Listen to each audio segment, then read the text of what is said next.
Вітаю, телебудцы! Моя сённяшняя госця ўвасобіла жыццё нерэальную, як падавалася бы, ідэю. Стварыла альтэрнатыву беларускаму дзяржаўнаму ТВ, хоць з Беларусю яе зусім нічога не звязвала. Навошта ёй Беларусь? І навошта яна Беларусі? Пра гэта сёння і паразмаўляем.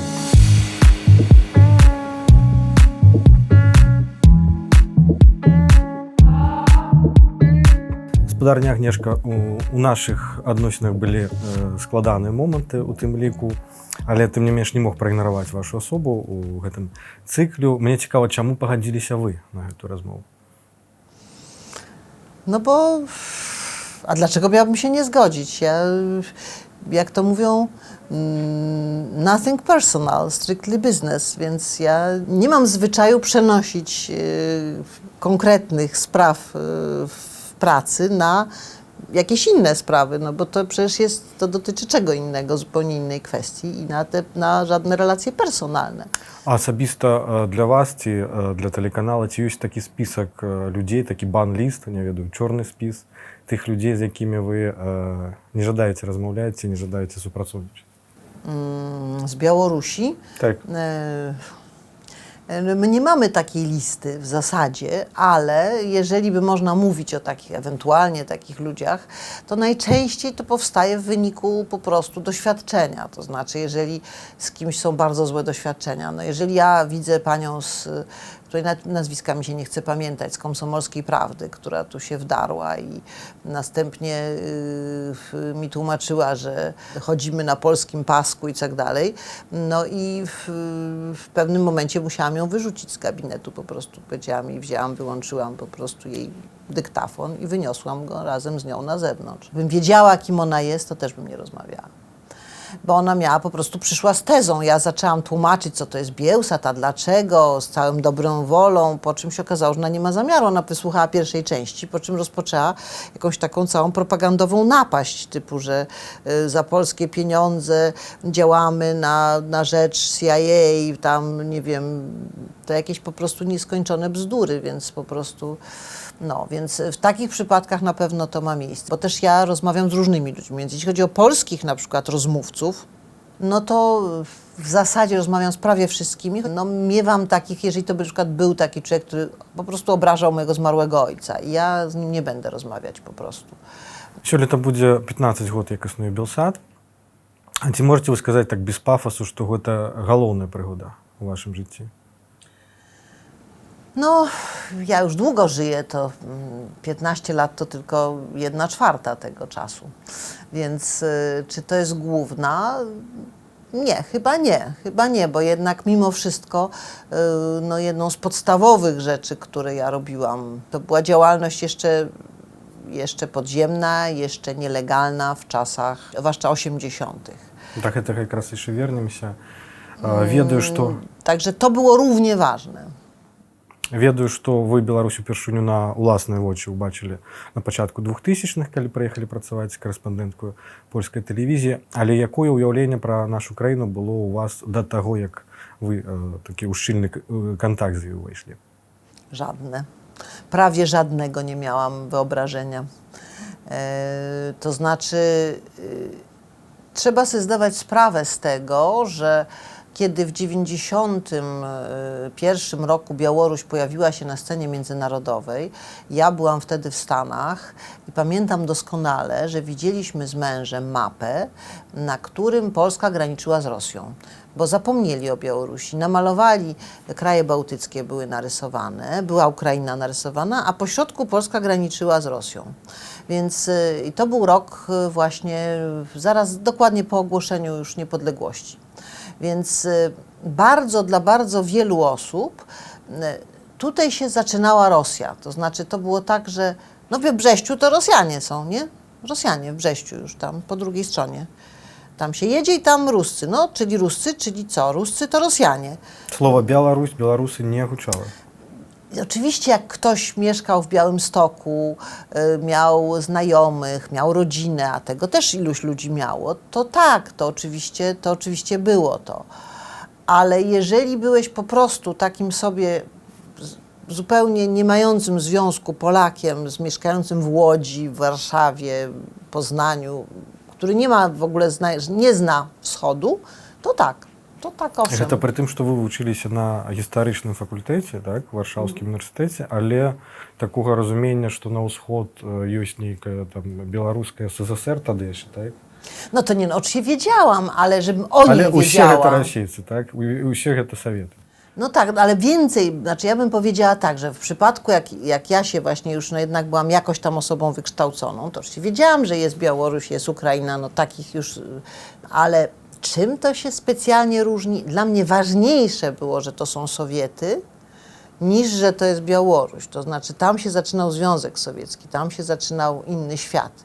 Ja, jak mówię, po raz pierwszy zainteresowałam się tym naprawdę bardziej, tak dokładnie w 2004 roku dokładnie, bo to były wybory wtedy. Хачу згадаць вось тыя яшчэ вашы студэнцкія часы, бо вы, наколькі вось разумею, ведаю вашу біяграфію, былі ў віры такіх падзеяў часоў салідарнасці. Як тады выглядаў вось гэты студэнцкі супраціў, студэнцкі рух і, магчыма, нейкі там прыклад, можа, нейкай акцыі, каб вось што згадваецца? To był 80 rok, było po strajkach w stoczni i zaczęła się Solidarność. I studenci też wymyślili, że muszą coś zrobić. I 1 października ja się zapisałam, był stolik wystawiony. Jest taki duży, taki dziedziniec Uniwersytetu Warszawskiego w Warszawie, starego jeszcze. No i tam stał sobie stolik i ludzie zbierali podpisy. Ja się tam zapisałam, że ja się zapisuję do tego Niezależnego Zrzeszenia Studentów. Moje wspomnienie z tych czasów to są 2 duże strajki. Były 2 wielkie strajki studenckie. Jeden był w lutym 81, drugi był listopad, w zasadzie październik, listopad 81. W tym pierwszym Uniwersytet Warszawski parę dni strajkował, ale to polegało na tym, że to był strajk okupacyjny, czyli ludzie po prostu przychodzili i zostawali tam. Ja pamiętam, że myśmy wypożyczyli część materacy, na przykład dmuchanych, z klubu turystycznego i pamiętam, że ja byłam za to odpowiedzialna, potem nie można było poznajdować tych materacy, jak żeśmy zakończyli strajk, no bo wypożyczyliśmy ileś tam, no i tam na wydziałach to było rozdane. Część przyniosło z domu śpiwory. No i warty, wystawione były straże, także nie można było wejść na teren Uniwersytetu Warszawskiego, więc także tak to wyglądało, to trwało na Uniwersytecie Warszawskim 28 dni ten strajk. W czasach Solidarności władza się cofała i różne rzeczy można było załatwić jednak, dawało się w zakładzie pracy, jakiś dyrektor mógł być zabrany, wyrzucony, a na jesieni przed stanem wojennym wszystko się zablokowało. Nic nie można było zrobić. Już po prostu władza nie ustępowała. No i tu właśnie była taka sytuacja. I do strajku, do solidarnościowego strajku z tymi ludźmi z Radomia przystąpiły kolejne uczelnie. I strajkowała cała Polska. To strajkowało 50 kilka uczelni w całej Polsce. Скажыце, а вашы бацькі, яны сыгралі значную ролю ў гэтых падзеях, але як яны ставіліся да вашай дзейнасці? Ці яны падтрымлівалі гэты актывізм, ці ўсё ж такі засцерагалі, баючыся за вас? Moi rodzice mieli zasadę, że do 18 roku życia, no to ja nie mam być w nic zaangażowana, bo jestem niepełnoletnia i wtedy się nie powinnam angażować. A jak mam 18 lat, to mam robić, co mam ochotę. A jestem wychowana, jak jestem wychowana, w związku z tym to jest oczywiste, że będę coś robić i w ogóle popierali to pod każdym względem. Tu ni przez minutę nie protestowali. Zresztą. A w jakim wzroście was zatrzymali? 19 lat miałam. 19. Вось чуў толькі крыху вось пра гэтую вашу драму, пра затрыманне вас і вашага мужа тады. Чаму вы так рэдка пра гэта згадваеце? Nie mam potrzeby specjalnie opowiadać. Nie lubię specjalnie tak zwanego kombatanstwa. U nas to się mówi kombatanci, prawda, że oni... Można żyć całe życie wspomnieniem jakiejś dawnej wojny albo... Ale to się człowiek strasznie robi stary już potem. Potem nagle, jeżeli brał udział w jakichś wydarzeniach, miał 20 lat i potem następne 40 to wspomina, to po prostu mając 60 jest już staruszkiem, bo już nic nie robi nowego. Znaczy ja myślę, że jeszcze mam do zrobienia wiele rzeczy, więc stąd może to, że mało, nie aż tak wiele o tym mówię. No to były bardzo nieprzyjemne wydarzenia, no ale A się u czym was skończyły. obwinowacili wtedy? Oni wtedy nie postawiali zarzutów. To było 13 grudnia 1981 roku. To było w ramach internowania, czyli wtedy kilka tysięcy osób zostało po prostu jednego dnia zamkniętych, bez zarzutów żadnych. To znaczy po prostu na zasadzie specjalnych praw, które wprowadzono stanu wojennego, osoby, które mogą zagrażać ustrojowi tam Polskiej Rzeczpospolitej Ludowej. No to te osoby zostały po prostu zatrzymane bezterminowo. Myśmy nie wiedzieli do kiedy, dlaczego. Znaczy, no po prostu dostawałeś taki papier, że jesteś zatrzymywany, jesteś internowany. I to wysyłka faktycznie, tak? Tak, no i nikt nie wiedział, co to jest właściwie. No dostawałeś, aresztowali cię, bo do nas przyszła dokładnie 12 na 13 w nocy przyszli milicjanci. Tam było chyba 2 mundurowych, i 2 było cywili, ubeków cywili, 1 kobieta, pewnie, bo przyszli po moją mamę tak naprawdę, po matkę. No i zapytali się, jak weszli, właśnie zapytali się, pani Romaszewska? Ja mówię, tak. Irena Zofia? Nie, Agnieszka. No, nie szkodzi, pani pójdzie z nami. No więc po czym zabrali również mojego narzeczonego, on jeszcze nie był moim mężem, który był bardzo, bardzo poważnie chory, bo miał zapalenie płuc i 39 stopni gorączki. Więc go w łóżku, w piżamie go zabrali. Tak jak leżał, tak go wyciągnęli, skuli go po prostu. I ja go tylko mu płaszcz zarzuciłam na ramiona i buty mu założyłam, bo nie pozwolili mu założyć, tylko go skuli do tyłu, więc to ja musiałam wszystko zrobić.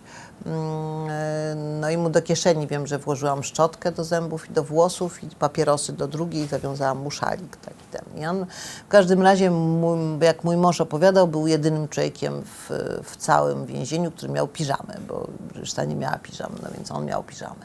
No a mnie zabrali nas oboje zabrali na komendę milicji, czyli jakby to powiedzieć, to pewnie jak ROWD w przypadku białoruskim.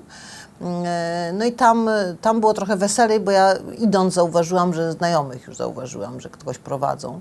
Jarka męża od razu wysłali tej samej nocy do ośrodka internowania. To było w areszcie śledczym, po prostu ich trzymali.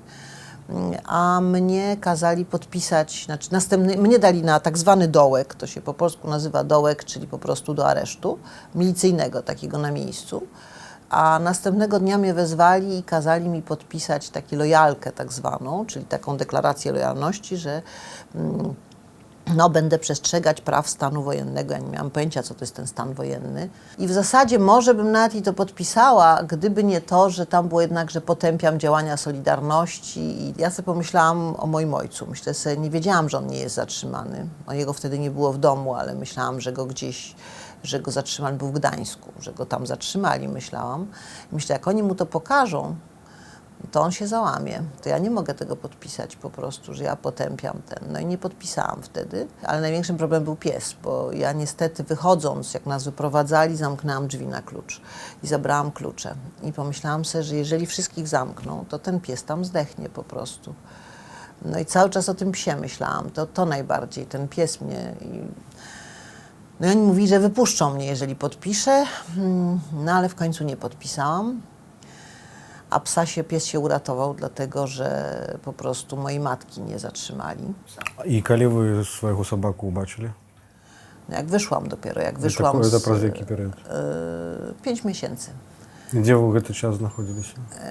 Ja najpierw to było w 3 ośrodkach internowania. Najpierw byłam w areszcie śledczym, kobiecym areszcie śledczym na Olszynce Grochowskiej w Warszawie. On do tej pory jest czynny. 20 urodziny byłam przewożona, to był dokładnie 15 stycznia, byłam przewożona z tego aresztu do ośrodka internowania w Gołdapi pod granicą rosyjską. Myśmy nie wiedziały, dokąd jedziemy zupełnie. Pamiętam, że pakowałyśmy się takie właśnie, wszystkośmy zakładały na siebie, żeby jak najcieplej się ubrać naraz. Ja wiem, że miałam i spodnie, i spódnicę, i wszystko naraz założyłam.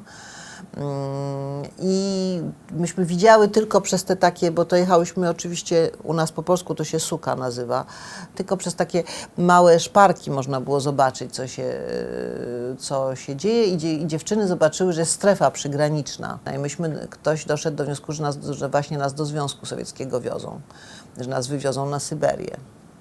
No ale ja już nie byłam z tego pokolenia, które by w to wierzyło i ja myślałam, że nie wywiozą. А не было у вас думки уцячы вось, скарыстацца нейкай магчымасцю і куды-небудзь?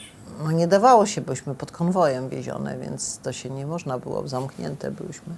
No i potem nas zawieźli do ośrodka takiego, to był ośrodek wczasowy, to już warunki były nieporównywalnie lepsze niż w więzieniu. No tyle, że tam był po prostu w całości obstawiony przez wojsko w Gołdapi. Tam zagęścili go, pokoje takie no nieduże, tam po 4 nas włożyli do tych pokoi, ale tam była łazienka, to było niesłychane.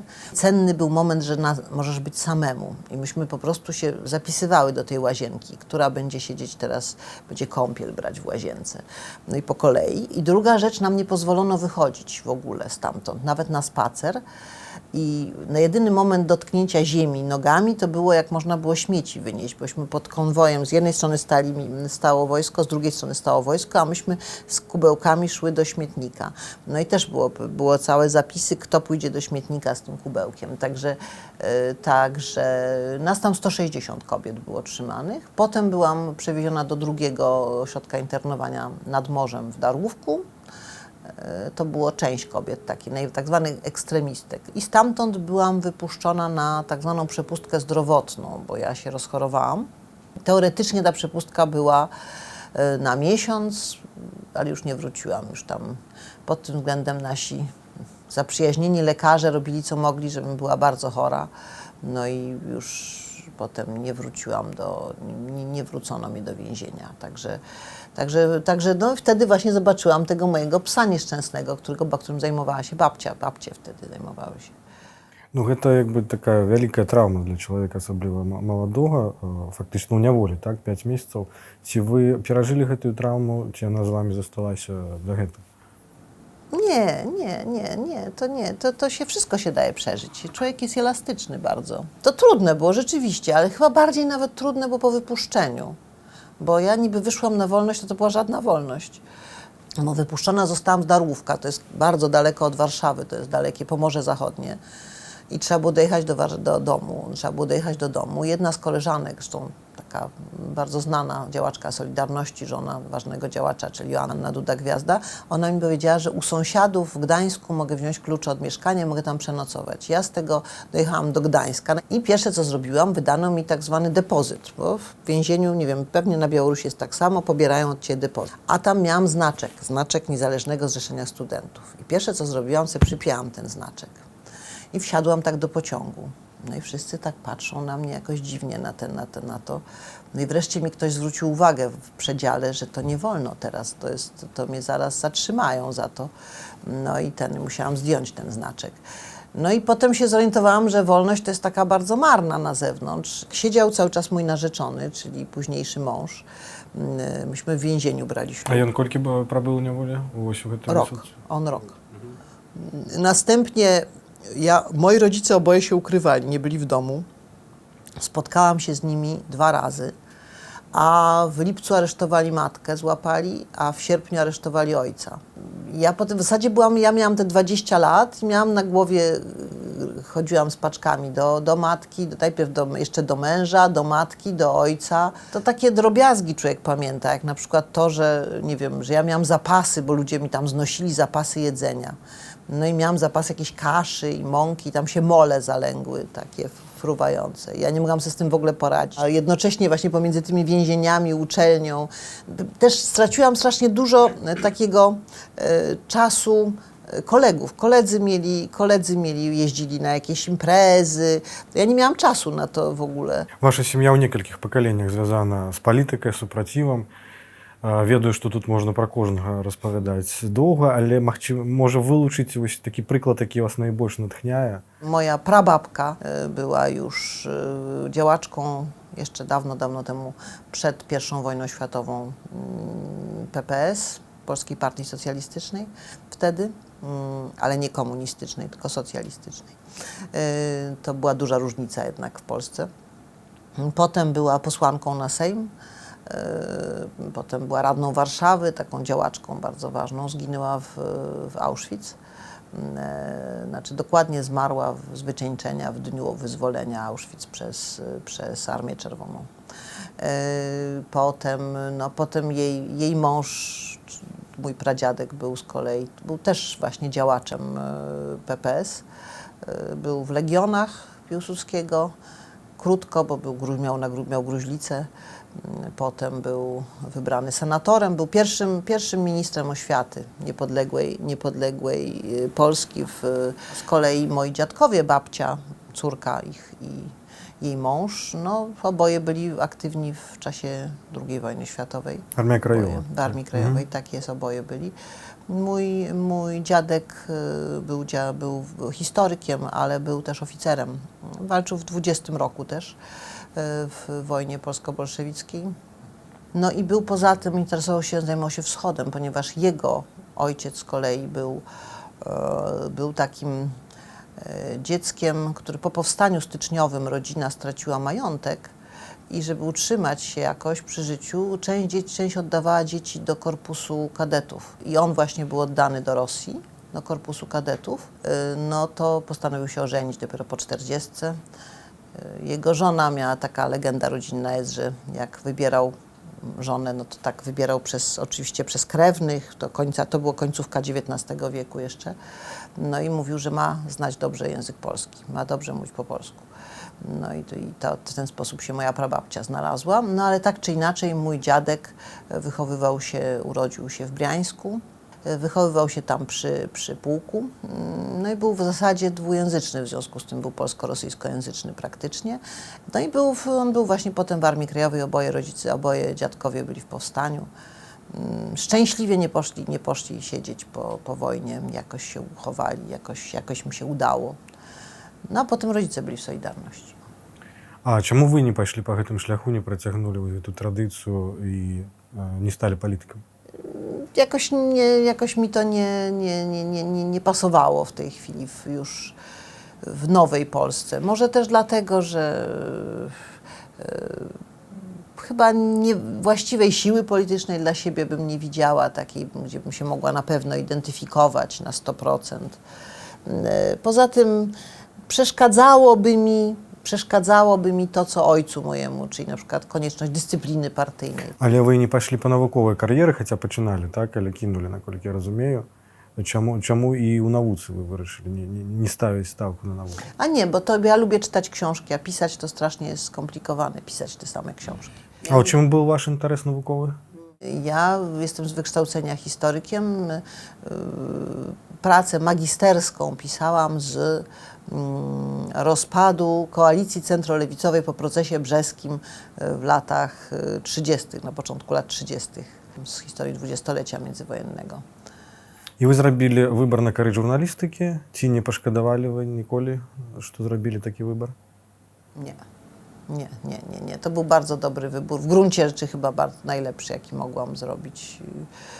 Przypadkowo trochę, ale tak. Zawsze lubiłam pisać. Ja jestem bardzo dobrym redaktorem, w sensie po prostu umiem redagować teksty. I nawet kiedy wy опинилися, czytał tę historię pod obstrzałem podczas wojny na Bałkanach, u was nie pромільнуло думки, że навіщо ja... Nie, wręcz przeciwnie, to było bardzo ciekawe. Nigdy bym tylu ciekawych rzeczy nie zobaczyła bez tego. To było niezwykle ciekawe. To mogłam być i w tylu miejscach. Gdzie ja bym w tylu miejscach była inaczej?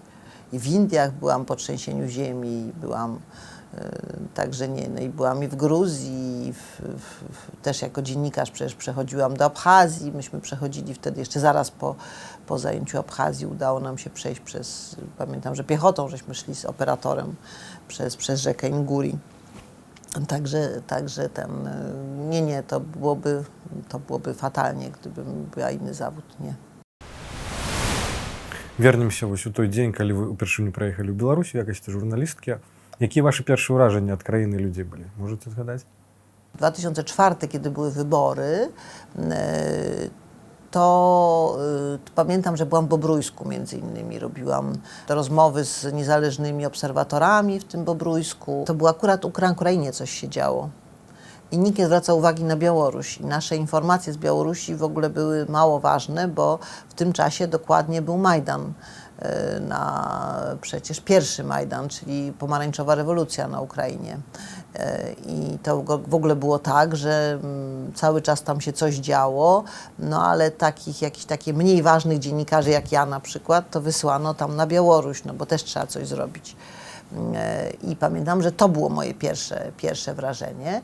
Generalnie oczywiście to w ogóle to daleko jeszcze do tego, co potem się zorientowałam. Ja naprawdę nic jeszcze nie wiedziałam o Białorusi wtedy. Ну, то і люди, яких ви зустрічали, з якими ви розмовляли, яны ось паводле свайго лада мыслення, стаўлення да жыцця, ментальнасці, яны былі для вас далёкія, ці ўсё ж такі вы нейкую сувязь з імі адчувалі? Znaczy, ja pierwszy raz z Białorusinami zetknęłam się ja miałam skomplikowane stosunki z telewizją polską i telewizja polska w roku 2002 wyrzuciła mnie z pracy. I przez 2 lata byłam bezrobotna. I wtedy pracowałam przy szkoleniach i przyjeżdżali dziennikarze z różnych krajów, głównie katolicy. Przyjechali wtedy też Białorusini. Pierwsza rzecz, która mnie uderzyła i której nie mogłam zrozumieć, to dlaczego oni nie mówią po białorusku. Tego nie mogłam zrozumieć, bo mieliśmy tylko jednego, który mówił po białorusku. Pamiętam, że Krambambulę puszczał. Jechaliśmy gdzieś, puszczał tą Krambambulę, raz pierwszy ją słyszałam. Pamiętam, jak kazaliśmy to napisać po białorusku, to ćwiczenie, bo nam się wydawało, że to normalne będzie. I jakaś dziewczynka nam się rozpłakała. Ja nie rozumiałam dlaczego, ona była tak sfrustrowana, ona chyba nie umiała tego napisać, nie chciała się przyznać jednocześnie. I ja nie mogłam zrozumieć, co się dzieje. I ona, pamiętam, mówiła, ja nie chcę, nie będę tego robić, nie będę, i zaczęła płakać. Druga rzecz to była charakterystyczna taka, że jak żeśmy urządzili wieczorek i wszyscy śpiewali swoje piosenki, rozmaite tam ludowe, takie popularne, a Białorusini nie bardzo chcieli, a głównie to śpiewali te jakieś takie, coś tam było o czołgach i tankach i jakieś takie, ogólnie rzecz biorąc, to były wojenne i wojskowe. Jakieś sowieckie piosenki to były. I dopiero i trzeba ich było dobrze, przepraszam, ale upić, żeby oni wreszcie zaśpiewali coś swojego. Jak się ich dobrze upiło, to się nagle okazało, że znają. Bo ja myślałam, że nie znają, czy nie ma w Białorusi żadnych piosenek, czy jak. Ale jak już poszła tam kolejna butelka, to się okazało, że też umieją śpiewać i zaśpiewali jakieś kupalinki, ale coś nie pamiętam, to już tak ogólno-ukraińsko-białoruskie Kasiu Jaś Kaniuszynu albo coś, no nie wiem, coś takiego to było na pewno. I trzecia rzecz to była niejasność dotycząca polsko-białoruskich relacji, to znaczy specyfiki poczucia narodowego, które w Polsce przez wiek XIX zostało tak niesłychanie, XIX wiek je wypracował. Ono jest takie niezwykle silne. Mieliśmy też dziewczynę z Baranowicz. Tam był taki problem, ja się jej pytam, pamiętam, a pani to Polką jest? No to czy to ważne? To nie jest pani, to Białorusinka? No chyba tak. To znaczy, to jak to jest? Ale to nieważne, ja nie jestem nacjonalistką. Ja mówię, ale to nie musi pani być nacjonalistką.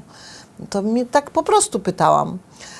I potem się nagle zdałam sobie sprawę, że w przypadku części ludzi to po prostu, i to jest dosyć naturalne, jeśli chodzi o zachodnią Białoruś, to nie jest takie bardzo dziwne. Jest taki rodzaj podwójnej identyfikacji też, że się czujesz i tak w gruncie rzeczy.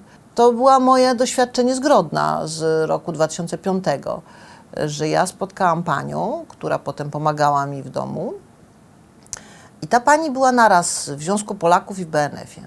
Ja myślę, że Białorusini nie przerobili do końca pewnego etapu historii XX wieku, ale nie jestem przekonana, że oni powinni go przerobić koniecznie i że to do dobrego będzie prowadzić. Dlaczego my musimy wrócić do XX wieku z powrotem i przerobić to jeszcze raz i możliwie się zderzyć to wszystko koniecznie, pokłócić i dopiero przejść dalej. A może Białorusini powinni jakby zyskać tą tożsamość, pomijając ten kawałek, który już był, prawda? I w krajach europejskich bardzo złe rzeczy przyniósł.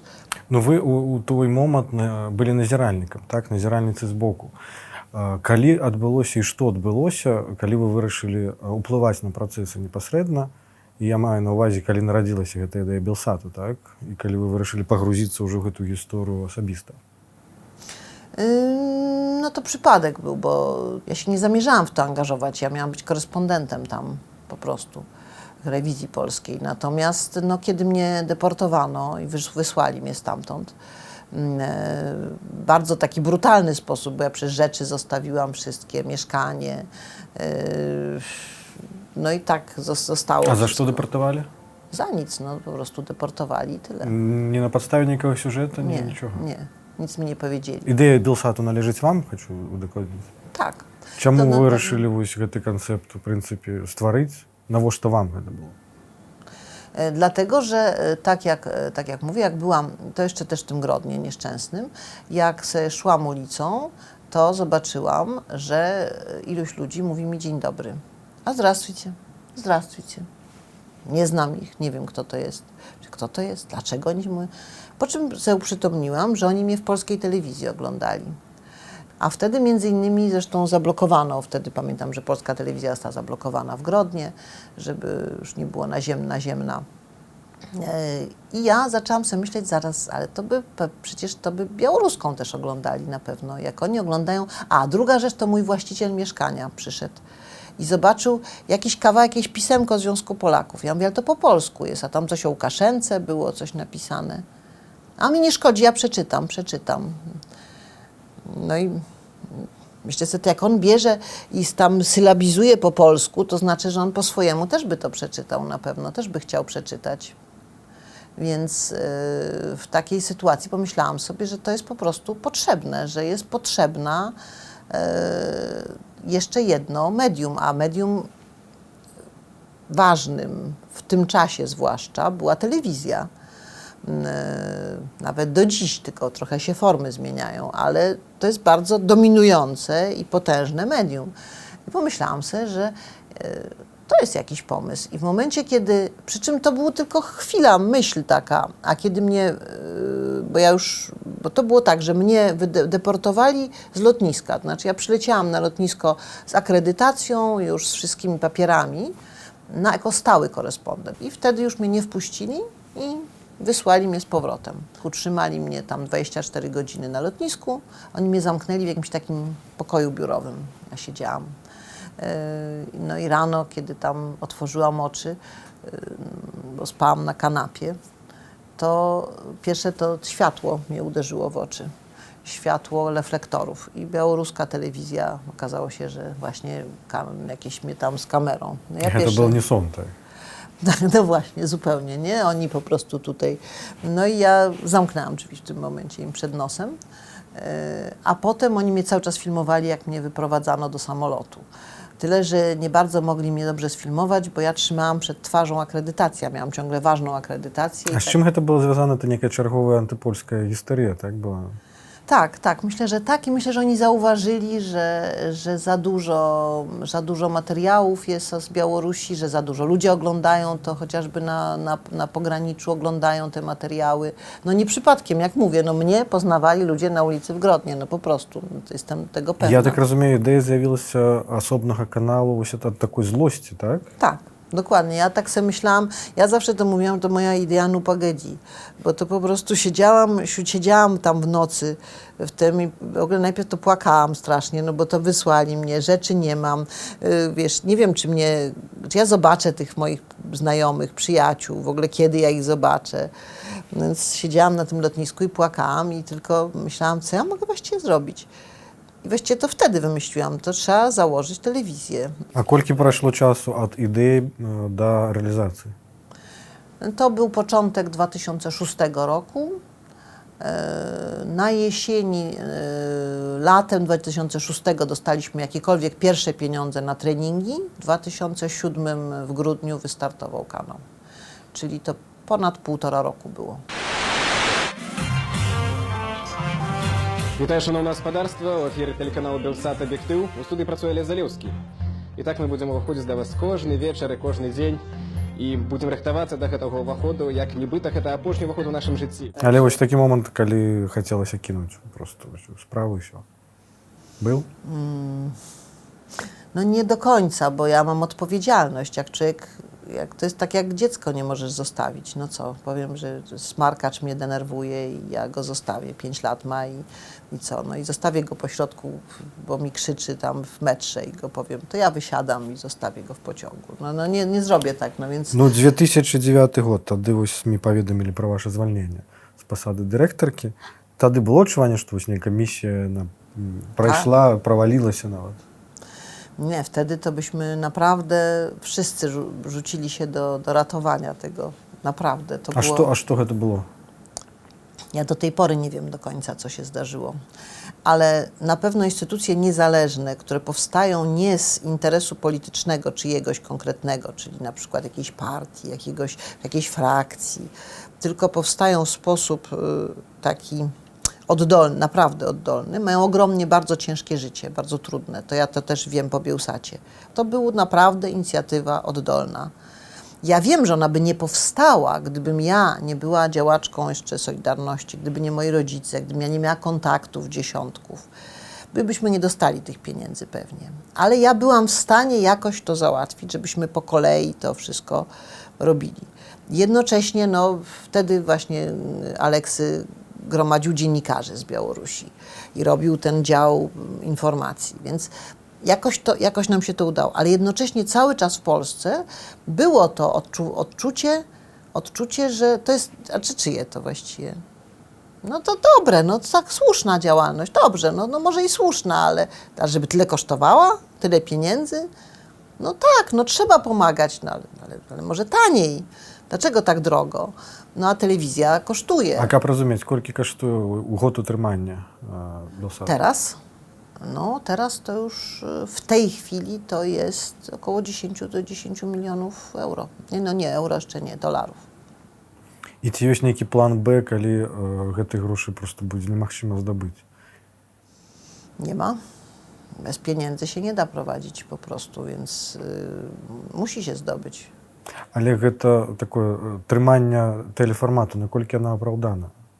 Bardzo, dlatego że na przykład kiedy sytuacja była taka, że blokowano całkowicie internet, a był taki moment przecież w sierpniu, mieliśmy takie momenty 20 roku nieraz, no to jednak myśmy cały czas mieli możliwość nadawania chociażby przez satelitę.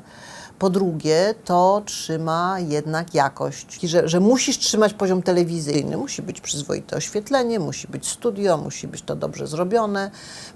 Oczywiście, że my przechodzimy w ogromnej części na internet, ale jednak ten satelita będzie utrzymany i cały czas bo internet naprawdę można wyłączyć, a satelitę można tylko zestrzelić. Наконт рускамоўнага вяшчання, бо ведаю, што шмат стрэлаў пускаецца з гэтай нагоды, і вы самі казалі раней, што вы ўражаны былі, што наколькі русіфікаваная Беларусь.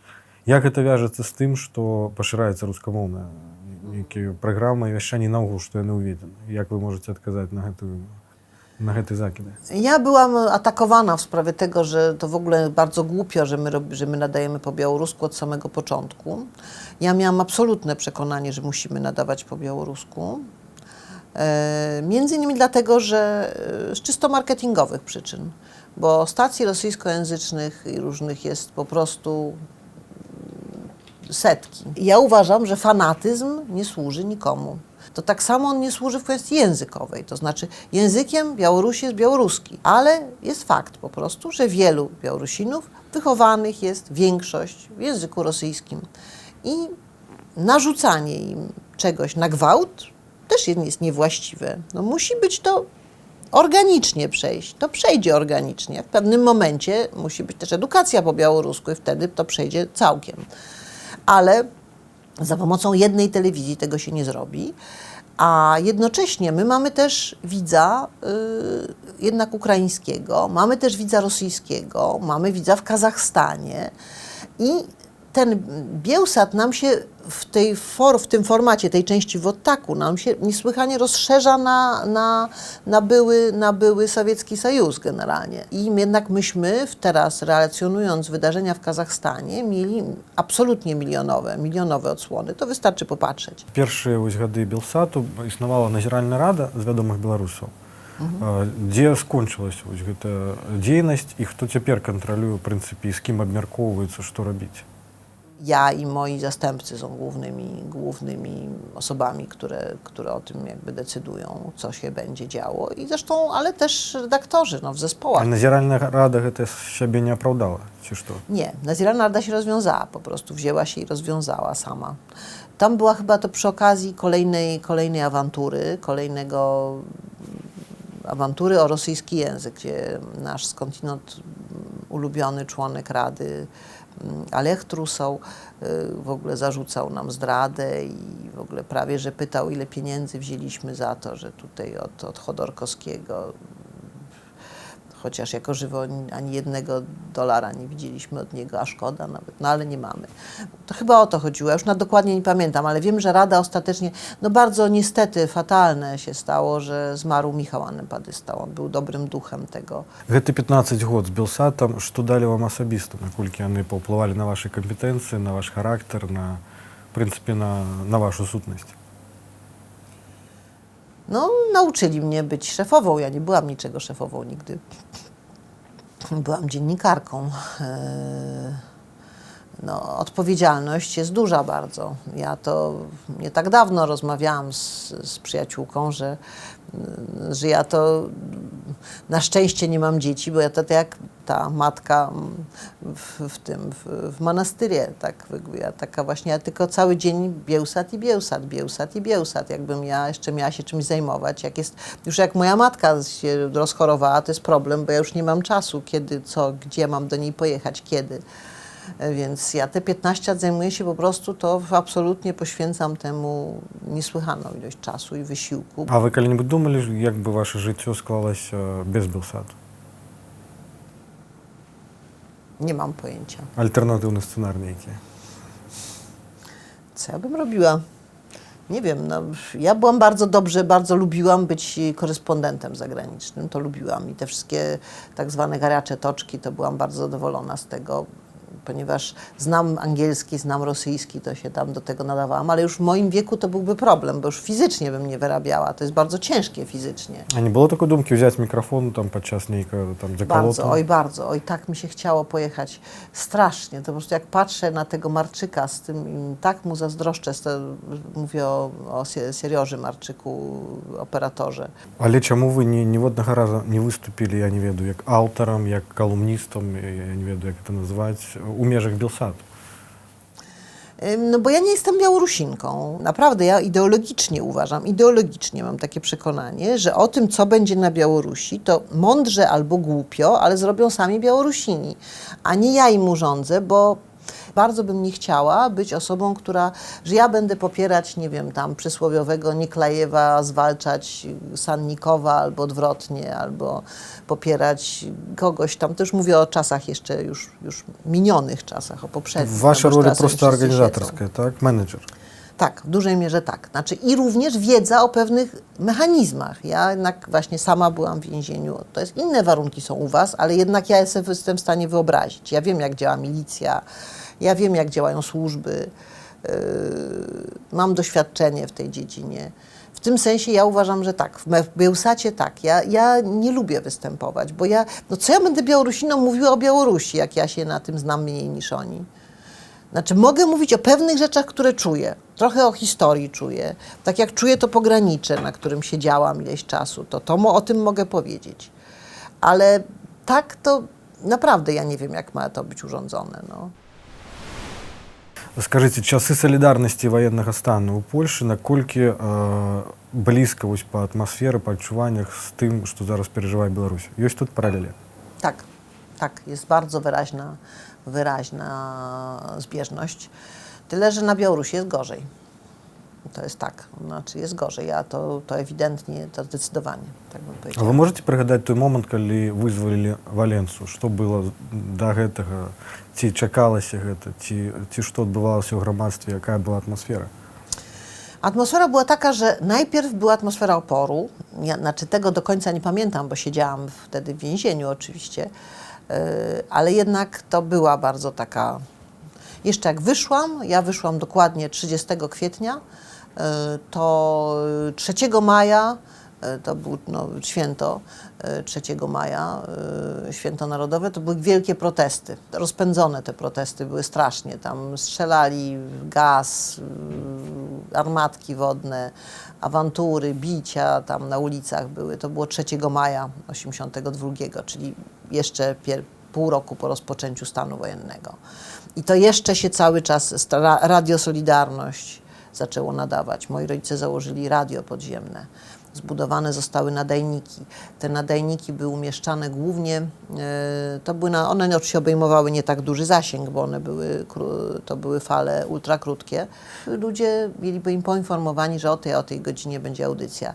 No i pierwszą audycję wspominali ci, którzy nadawali tę audycję, no to był taki sygnał, że trzeba gasić i zapalać światła. I oni to włączyli, tą audycję i patrzyli.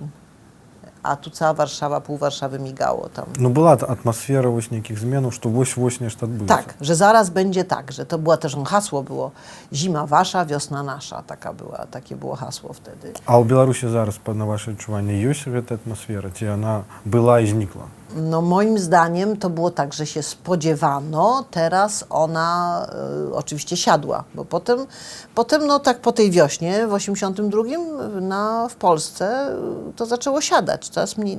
Na przykład działalność opozycyjna, to coraz mniej można było znaleźć chętnych, ludzie się bali, coraz bardziej się bali. A na Białorusi to jest jeszcze, terror jest o wiele silniejszy, to znaczy również możliwości, no bo jak teraz są telefony komórkowe, prawda, można namierzyć każdego za pomocą telefonu. Kamery, masz kamery nazierania, masz normalne kamery obserwacyjne wszędzie tam w mieście. No bardzo trudno jest coś robić sensownego na Białorusi w tej chwili. No w Polsce jednak cały czas działał niezależny ruch wydawniczy, więc także na Białorusi moim zdaniem właśnie jest ten etap, że to siada.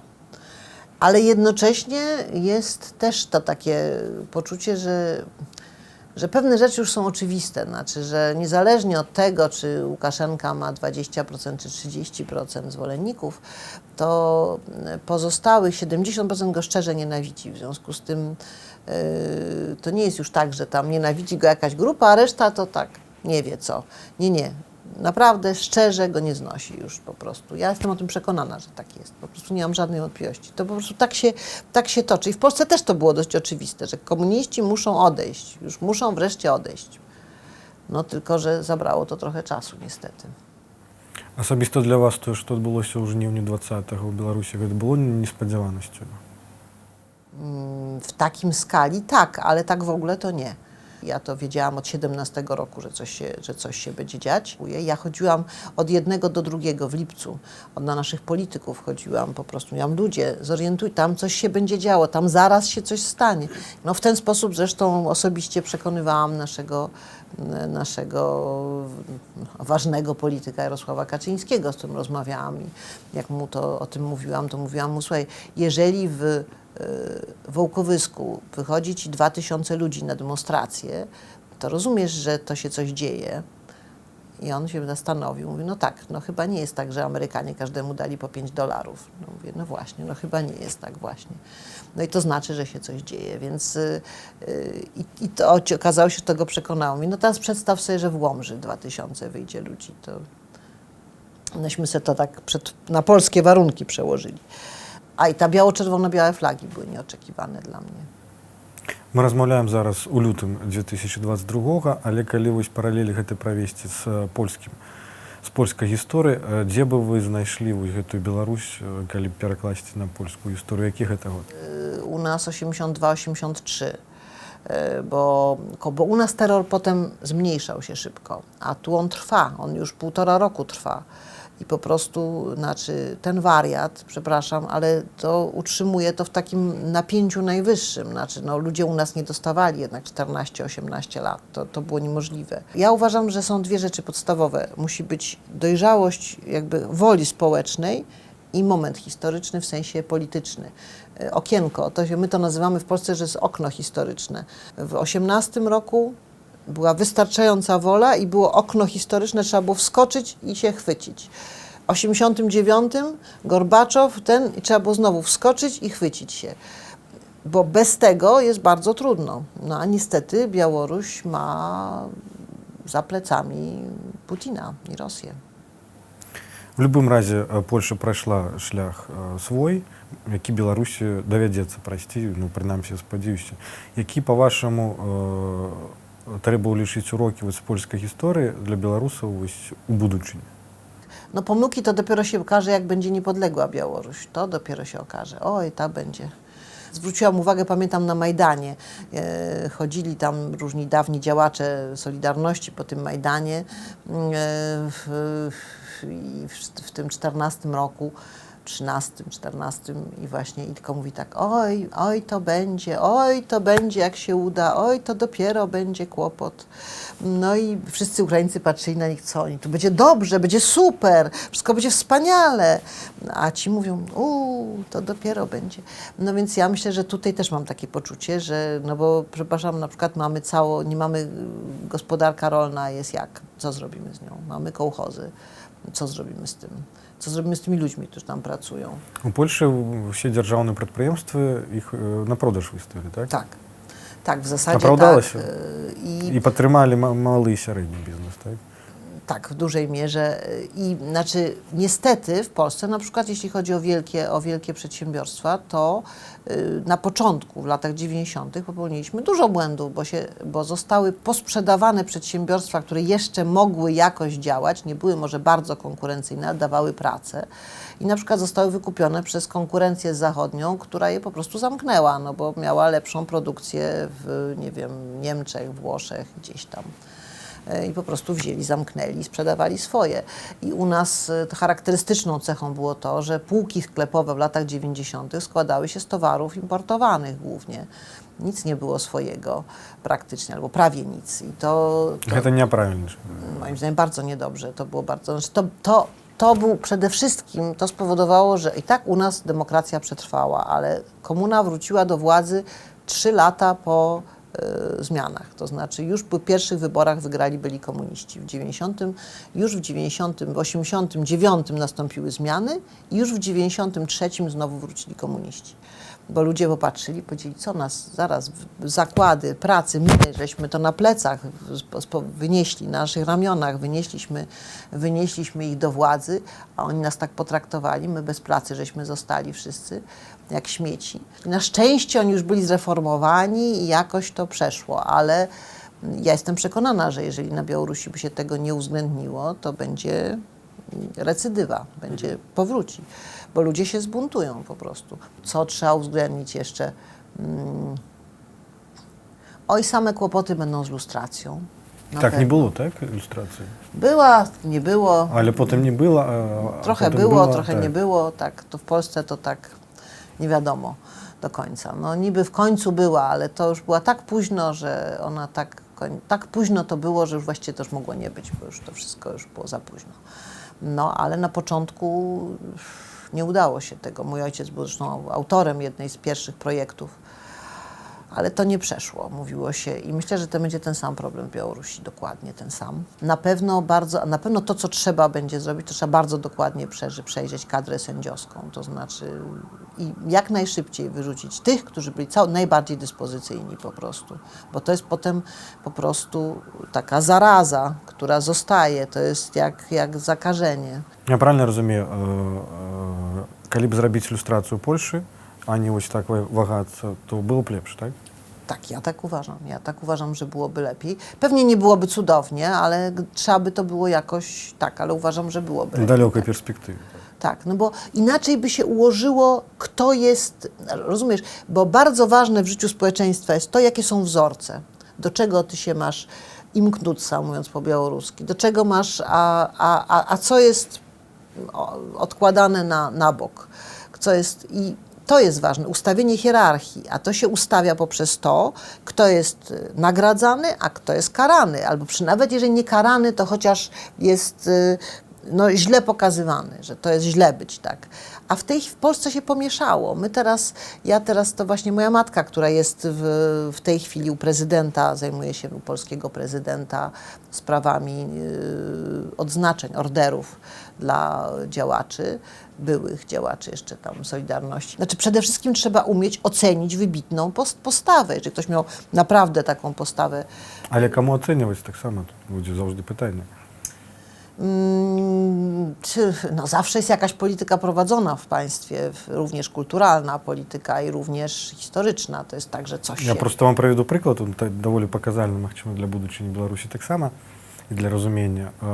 Коли ми складали спіс на санкції від культури, просто у якості покуль-пропанови і обміркування, і спитали, хто ще може бути, бо ми перелічили тих людей, які звільняли, ці викидували студентів, там, ці звільняли по політичних поглядах, ці удзельничали там у створенні чорних списів, блокували за погляди артистів. І першим коментом був Олесь Пушкін, який написав Павел Латушка. Мусить бути у гэтым спісе, хаця он нам дапамагаў яго ствараць. І вось у гэтых момантах хто можа судзіць і хто можа складаць гэтыя спісы, хто можа вызначаць, каму далей быць, а каму не. Вось як гэта сітуацыя па польскім досведзе, вы думаеце? No, nie jest to łatwe. To znaczy, na przykład mój ojciec był zwolennikiem południowoafrykańskiego rozwiązania. Oni mieli takie, już po wszystkim mieli takie, co się nazywało Komisja chyba Sprawiedliwości i Pojednania, czy jakoś tak, Prawdy i Pojednania, chyba tak. Znaczy musi być kryterium, czy nie mogłeś na przykład, czy jeżeli zmieniłeś zdanie i potem działałeś inaczej i działałeś na rzecz niepodległości Białorusi i wolności, no to czy to ci jakoś cię rehabilituje z tego, co robiłeś poprzednio? No ja pamiętam Pawła Łatuszkę, dobrze bardzo, uciekał przede mną, jak był ambasadorem, to szerokim łukiem. Pamiętam, że spotkaliśmy się w ambasadzie litewskiej, to patrzył tylko, żeby jakoś mi dzień dobry nie powiedzieć, bo bardzo się bał, więc... Pamiętam z tego czasu, no ale cóż, no zmienił zdanie, no i to jakoś go rehabilituje. To nie jest tak, że to całkiem nie ma przeszłości, ale może go zrehabilitować. Trzeba ustalić jakieś kryteria. No na przykład w Polsce zostało ustalone w pewnym momencie takie kryterium, że żeby dostać jest taki krzyż wolności, no i ten krzyż się dostaje tylko wtedy, jeżeli się nie było nigdy współpracownikiem Służby Bezpieczeństwa.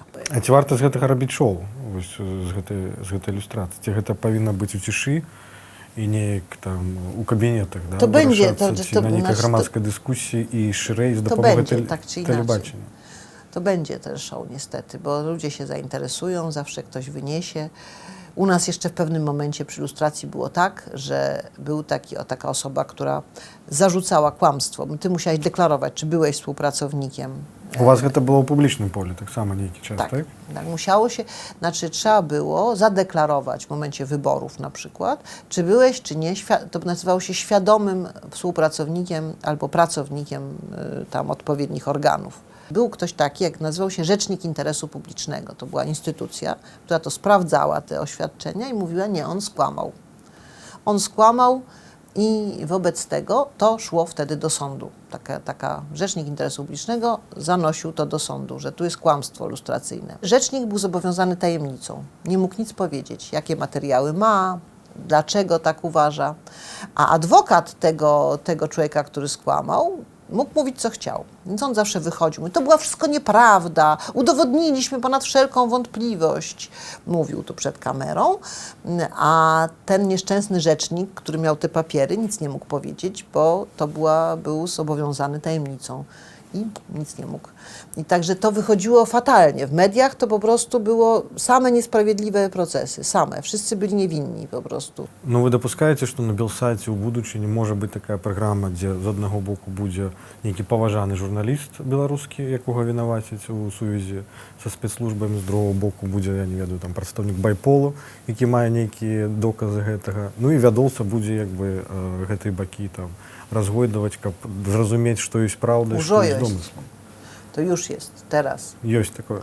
No już jest, mamy nawet teraz, miałam przykład, właśnie musieliśmy się zajmować takim problemem, jak to, jeszcze na dodatek teraz nie ma możliwości udowodnienia tego, no przecież była ta sytuacja z oskarżeniami ze strony Bajpolu, tego agenta, który rzekomo miał być tutaj w Polsce, który zaprzecza, że nie jest agentem. No mamy taką sytuację dokładnie. No i bardzo to jest subtelna sprawa i bardzo delikatna, żeby to wyważyć i żeby...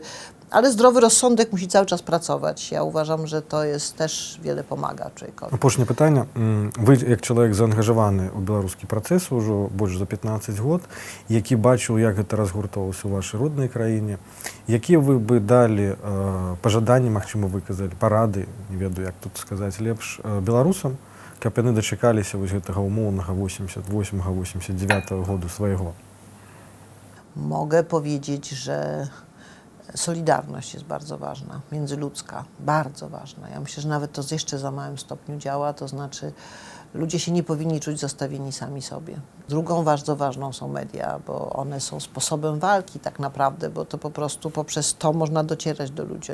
Odradzam tworzenia dworu wokół Swiatłany Cichanowskiej, bo uważam, że ja oglądałam dwór wokół Wałęsy i to jest bardzo patologiczna instytucja zazwyczaj.